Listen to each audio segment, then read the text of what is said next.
Time travel यानी समय यात्रा एक ऐसा कॉन्सेप्ट जिसे आज तक हमने केवल फिल्मों में ही देखा है। लेकिन आज हम आपको एक ऐसी ही घटना के बारे में बताएंगे जहां टाइम ट्रैवल का ये कॉन्सेप्ट सच होता सा लगता है। ये कहानी है एक ऐसे रहस्यमयी प्लेन की जो बीच हवा से अचानक गायब हो गया था और जब वो वापस मिला तो 35 साल बीत चुके थे। दरअसल ये घटना 4 सितंबर 1954 को सैंटियागो एयरलाइन की फ्लाइट EWA 513 के साथ घटी थी। ये घटना इतनी डरावनी और रहस्यमयी थी कि इस घटना को दुनिया के सामने आने से पूरी तरह रोका गया, लेकिन बावजूद इसके ये खबर आग की तरह पूरी दुनिया में फैल गई।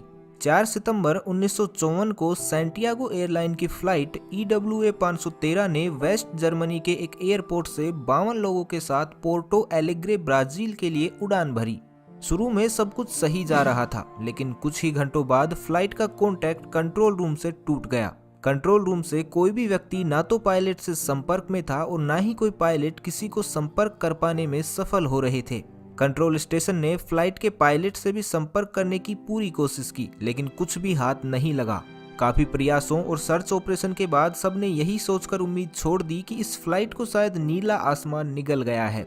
यात्रियों के परिजन और अन्य लोगों ने भी मान लिया कि अब उन्होंने इन यात्रियों और EWA 513 को हमेशा के लिए खो दिया है और वे कभी भी वापस नहीं आएंगे।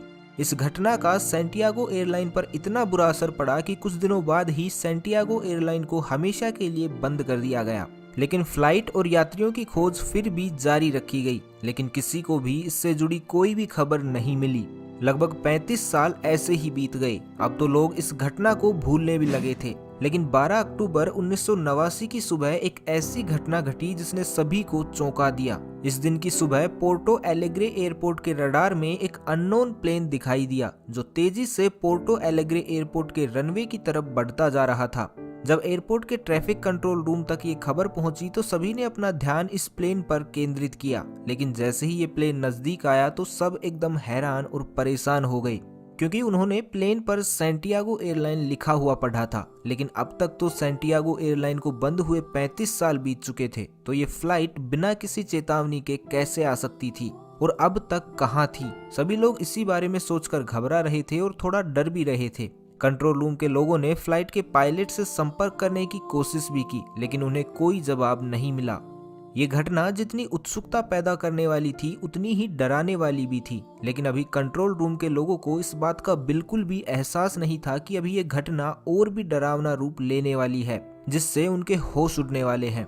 खैर, इसी बीच प्लेन पोर्टो एलेग्रे एयरपोर्ट पर लैंड हुआ। जब पायलट से संपर्क करने पर भी कोई जवाब नहीं आया तो वहां मौजूद लोगों ने प्लेन के अंदर जाने का फैसला किया।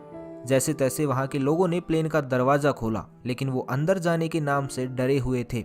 लेकिन मन में एक जिज्ञासा भी थी कि आखिर प्लेन के अंदर चल क्या रहा है। हिम्मत करके जैसे ही लोग अंदर गए तो प्लेन का मंजर देखकर सभी हैरान हो गए।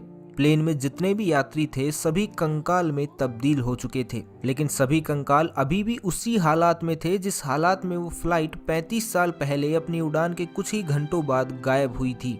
यहाँ तक कि सभी कंकालों की सीट बेल्ट भी बंधी हुई थी। अब यहाँ लोगों के मन में काफी सवाल भी थे, जिनका जवाब लेने के लिए एयरपोर्ट अथॉरिटी के लोग कॉकपिट के दरवाजे की तरफ पायलट से मिलने गए।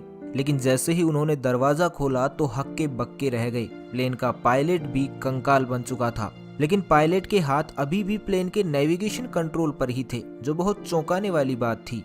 ब्राजील की सरकार ने इस प्लेन की खबर और पूरी रिसर्च की जानकारी बहुत ही गोपनीय रखी। उन्होंने पूरी कोशिश की कि किसी भी तरह की कोई भी इंफॉर्मेशन बाहर ना आ पाए, जो कि हुआ भी। किसी को भी इस प्लेन की पूरी और सटीक जानकारी नहीं मिल पाई। जब ब्राजील सरकार की तरफ से इस तरह का रवैया दिखाया गया तो इस बात ने बहुत सी इन्वेस्टिगेशन एजेंसी का ध्यान अपनी ओर केंद्रित कर लिया, जिसमें से कुछ पैरानॉर्मल इन्वेस्टिगेशन एजेंसी सबसे आगे थी। इन्वेस्टिगेटर ये जानने में बहुत दिलचस्पी दिखाने लगे थे कि आखिर उस दिन क्या हुआ था। आखिर उस घटना में ऐसे कौन कौन से राज छुपे हुए थे जो पैरानॉर्मल एजेंसी और ब्राजील सरकार बाहर नहीं लाना चाहती थी। उस समय एक काफी मशहूर पैरानॉर्मल इन्वेस्टिगेटर और साइंटिस्ट हुआ करते थे, जिनका नाम डॉक्टर कोल से अट्टेले हुआ करता था। ये घटना उनकी नजरों से भी नहीं बच पाई और उनका ध्यान भी अपनी ओर खींच लिया। उन्होंने फैसला किया कि वे इस घटना के असली राज और सभी कारण दुनिया के सामने लाकर रहेंगे, जिसके लिए उन्होंने जी तोड़ मेहनत भी की। लेकिन डॉक्टर कोलसे अट्टेले और बाकी सभी इन्वेस्टिगेटर दुनिया के सामने सिर्फ एक ही थ्योरी ला पाए, जिसके मुताबिक फ्लाइट 513 किसी तरह के टेम्परेरी टाइम बबल में प्रवेश कर गई थी और 1989 के काल में पहुंच गई।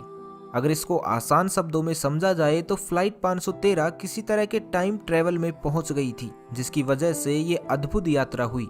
लेकिन यहाँ एक सबसे बड़ा सवाल था जो किसी भी थ्योरी को गलत साबित कर सकता था, और यहाँ तक कि इस सवाल की वजह से इस घटना की वास्तविकता पर भी संदेह किया जा सकता था। क्योंकि अगर एक पल को मान भी लें कि ये फ्लाइट टाइम ट्रेवल बबल में एंटर हुई और 1989 में पहुंच गई होगी, लेकिन 1989 में पहुंचने के बाद फ्लाइट को पायलट का कंकाल सकुशल लैंड कैसे करवा सकता था।